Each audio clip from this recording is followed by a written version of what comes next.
I'm going to save you all the preaching and proselytizing and all that stuff. I'm here to convince you not to smoke weed or smoke less weed as a young man, and probably heard it a million times from a million different people. So I'm not going to tell you to do it, but I'm going to tell you why it worked for me and why it might work for you. So, number one thing is when we smoke weed, we do it to escape emotions, painful emotions. If something feels bad in your life, you can probably think back to a time and try not to lie to yourself, but genuinely think, is there a time when things went to shit or something bad happened and you smoked weed and that terrible feeling went away and it just made you further and further connected to and attached to weed? I can think back personally to a time when I had an argument with my brother. I was at his house and I wanted things my way, he wanted things his way.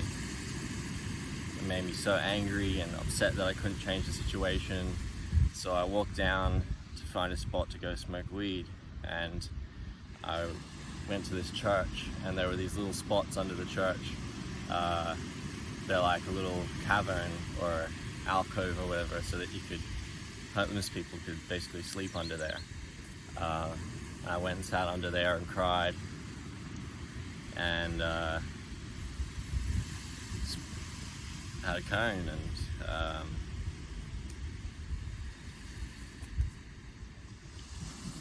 I stopped crying immediately. All that pain went away, and my brother came and found me with tears that were streaming down my face, but now it stopped because I'd smoked weed. And later on he said to me, I realized it was a problem when I saw you go under the church to cry and smoke. And see, the thing is, you feel that pain and it almost feels unbearable, but if you can manage to sit through it and feel that pain in your soul, then that's going to be the thing that you need to change. And if you don't feel that pain, you're not going to change. You're going to be okay with the way things are, because you can stop it by just having a cone. Number two, your motivation is it's out of whack. Everything that you do, it's everything that you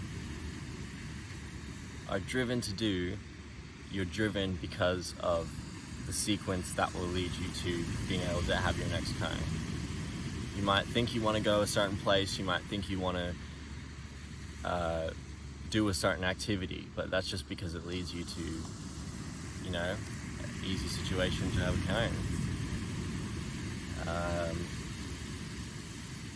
So your motivation is completely fucked.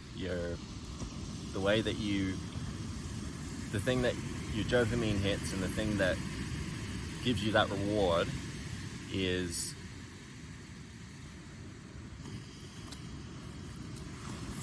weed, and is not aligned with what the actual activities in your life. So basically, the ups and downs of your dopamine are out of whack. They're fucked.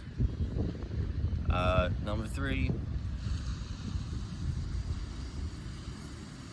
you hang around the wrong people. It's the same thing with your motivation. Like, that's why you hang around those people, because they're people you can smoke weed with. You're not friends with each other, you're friends with the drug, and that's hard to come to. The people you hang around, they're like the metaphor of crabs in a bucket. You've probably heard it before. if you put a bunch of crabs in a bucket, you don't need to put a lid on it, you can just leave them there, because anytime a crab tries to climb out, the other crabs will pull him down to try and get themselves out, and in the end no one ever gets out of the bucket. That's you and your friends. Every time you try and get out of the bucket, your friends grab your legs and pull you down, because they're trying to get out too. They might pretend like they're not trying to. They might be like, nah, I just want to smoke weed, I'm not ready to quit, or I'm not ready to, I don't want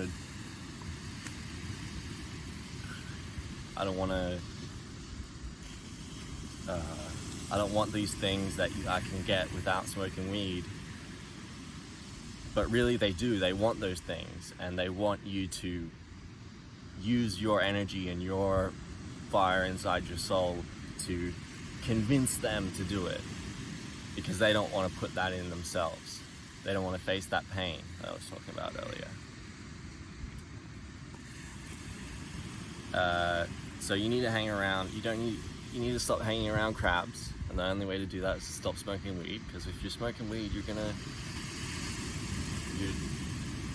hang around the crabs. You can't not hang around them if you're always having turns, because no one else wants to be around you. All you do is smoke weed, and so you have to, like, you just be alone, forever. That's fucked. But when you stop, you start hanging around people that you idolize. You start hanging around people that you want to be more like, that you admire, and people that are going to pull you up rather than drag you down.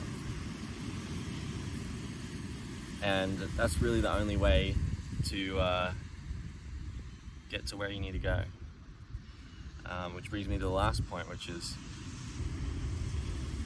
you can't build your value when you're smoking weed. And I probably iterated kind of why that is in earlier points, but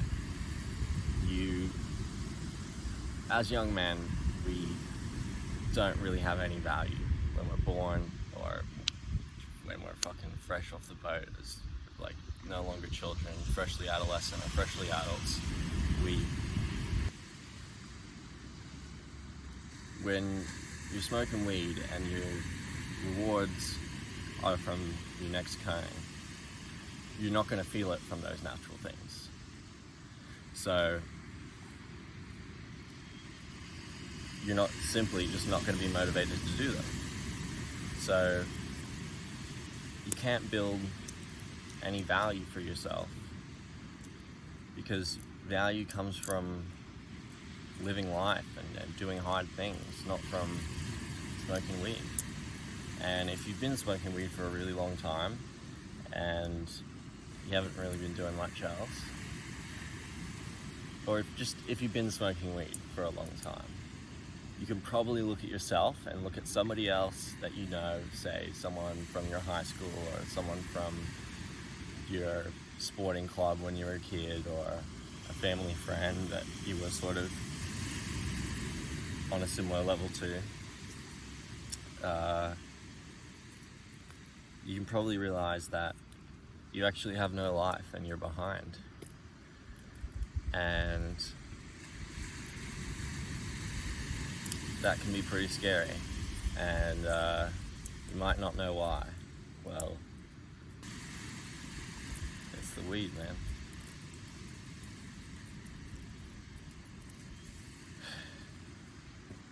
So yeah, that's it. That's some of the few main reasons why. I'm going to keep going into it more, but yeah, stay tuned. I'm going to try and make a video every single day, 250 videos in a row. We'll see how that goes, but my mission is to convince people that their life would be better without weed, or by smoking less weed, and to teach them how to do that and make it an achievable process, things they need to implement in their lives, the mindset they need to have in order to live that life that they want to live, that they haven't been able to live because weed was enough for them. And yeah, if you disagree with me, you think my points are stupid, then feel free to tell me why in the comments. I'm happy to argue with you because I know I'm right, and trust me, I don't want to be right. I